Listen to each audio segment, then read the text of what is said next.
وتعرفوا أن حدودنا الحمد لله راها آمنة، لأن الجيش قوي والجيش حذر والجيش قايم بالدفاع على حرمة التراث، وإلا لو كان طمعوا فينا. حدودنا راكم تشوفوا، ناخذ بالنسبة دول الساحل راكم تشوفوا واش راه صاير. احنا ما وصلناش لدرجة يعني لا رجوع مع شقائنا في الساحل. نتمنى إن شاء الله باش الوعي يرجع ويصان الجوار، والإنسان يتذكر أن في يوم من الأيام كنا أشقاء، كنا نساعدوا بعضنا بعض في السراء والضراء. بالنسبة للأشقاء في ليبيا،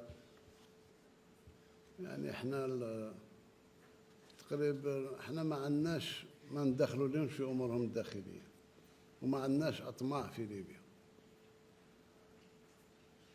نتمنى إن شاء الله كنا من أول وهلة تفتح الملف الليبي معنا نطلبوا بتنظيم انتخابات. اليوم الحمد لله أشقائنا الليبيين صبحوا هما يطالبوا بالانتخابات.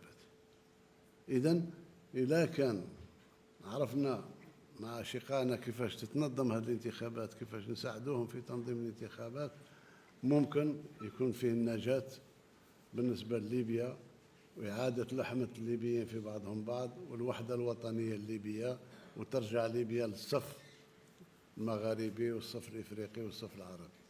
بالنسبة للدول الأخرى احنا كلها تعزيز الدفاع